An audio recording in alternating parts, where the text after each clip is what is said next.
नमस्कार दोस्तों, स्वागत है मेरे YouTube चैनल कुमार हिंदी कहानियाँ में। दोस्तों, आज की कहानी है एक मूक डायरी।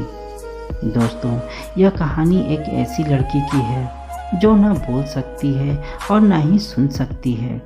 एक दिन वह यह बात भूलकर कि माता पिता से ज़्यादा और निस्वार्थ प्यार दुनिया में और कोई नहीं कर सकता, एक लड़के से प्यार करने लगती है।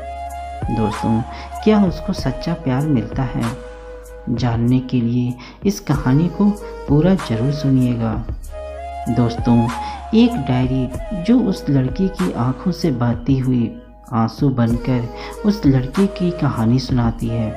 कहानी शुरू करने से पहले दोस्तों, अगर आप मेरे चैनल में नए हैं तो मेरे चैनल को सब्सक्राइब जरूर कर लीजिएगा, ताकि मैं आपके लिए ऐसी ही अच्छी अच्छी कहानियाँ लाता रहूँ।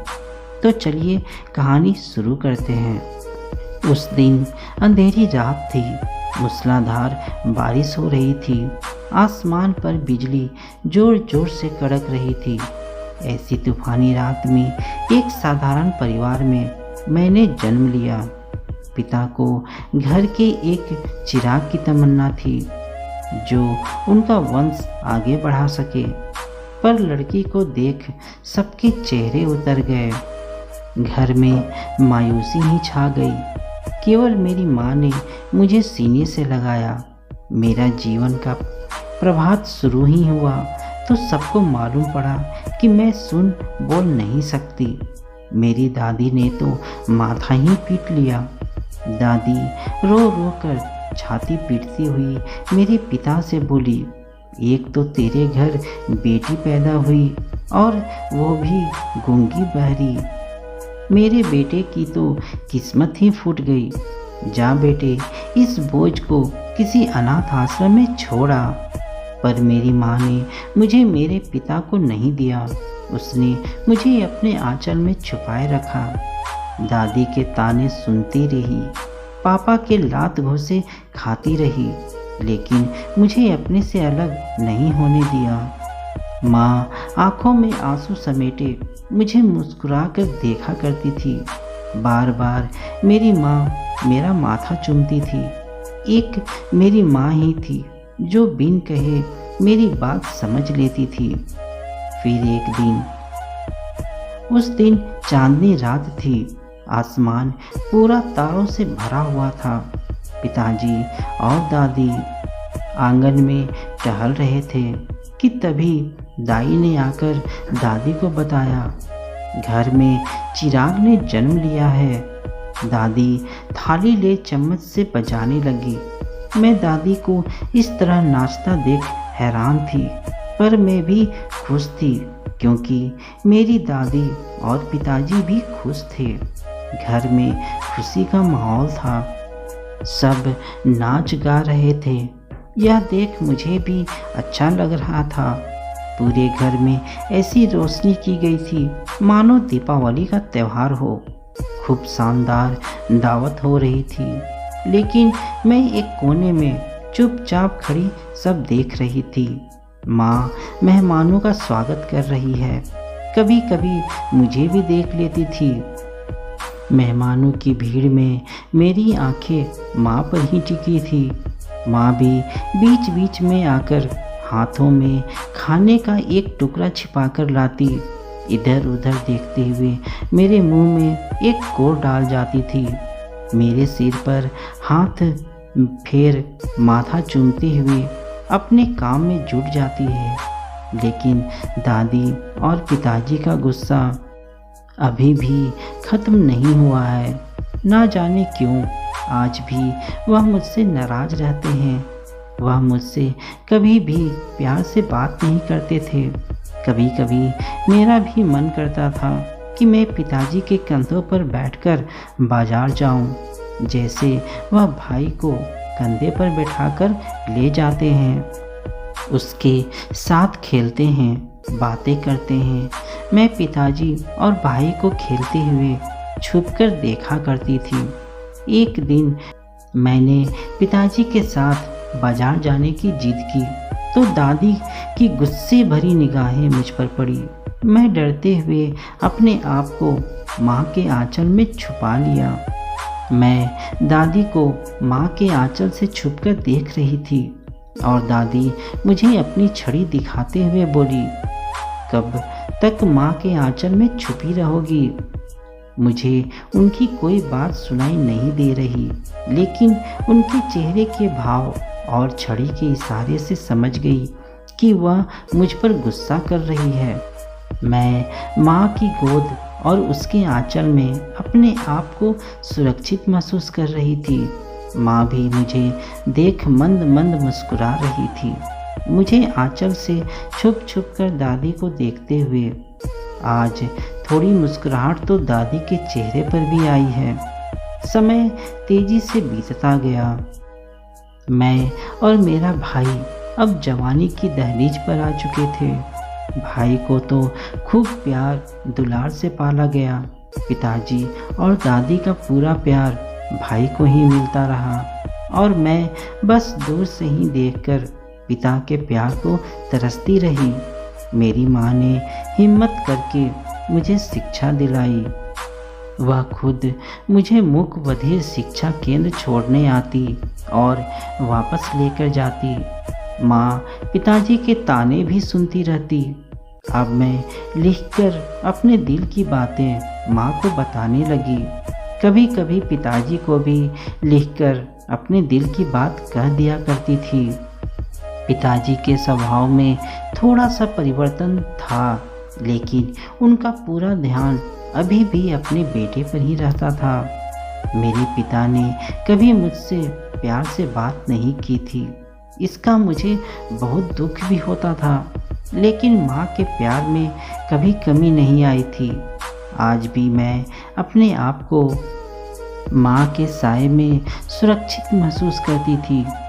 एक दिन जब माँ थैला उठाकर बाजार खरीदारी के लिए जाने लगी तो मैंने माँ से इशारे में कहा, आज मैं सामान लेकर आऊँगी। तो माँ ने मना कर दिया, लेकिन मैं उन्हें दिलासा देते हुए बोली कि वह मेरी चिंता ना करें, मुझे बाहर जाने दें।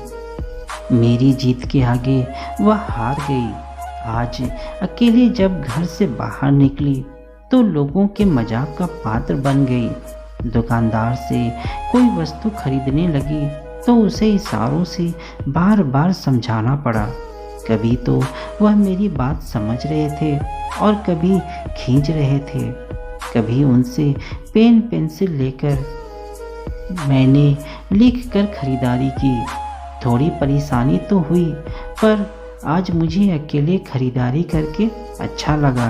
अब मैं अक्सर घर के बाहर अकेले जाने लगी थी, लेकिन मैंने महसूस किया था कि कुछ लोगों की गंदी नज़र भी मुझ पर रहती है।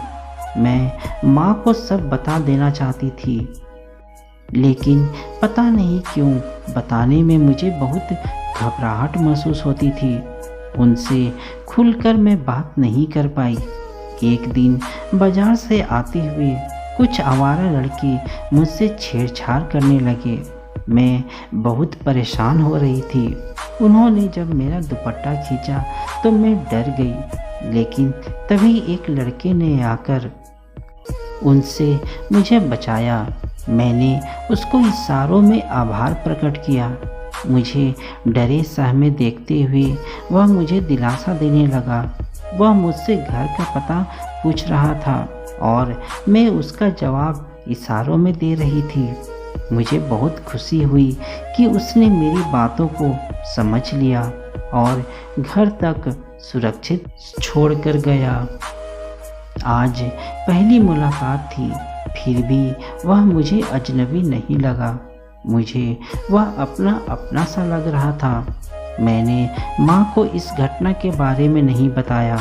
वह अनजान लड़का मुझे भा गया था। आज मुझे उसके ख्यालों में नींद नहीं आई। आज भी सामान लेने के बहाने मैं बाजार गई। रास्ते भर मेरी नज़र उसी को ढूंढ रही थी कि अचानक वह मेरे सामने आ गया। मुझे भी इसी पल का ही इंतज़ार था। उसने बड़ी ही शिष्टाचार से मेरा हाल चाल पूछा। फिर उसने मुझे सामने कॉफ़ी पीने का प्रस्ताव रखा, जो मैंने झट से स्वीकार कर लिया। हमने एक कॉफ़ी हाउस में बैठकर कॉफ़ी पी और ढेर सारी बातें की। वह मेरी इशारों की भाषा अच्छे से समझ रहा था।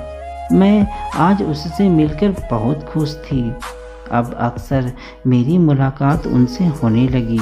मुझे एहसास होने लगा कि अब उसके बिना एक पल भी जीना मेरे लिए मुश्किल है।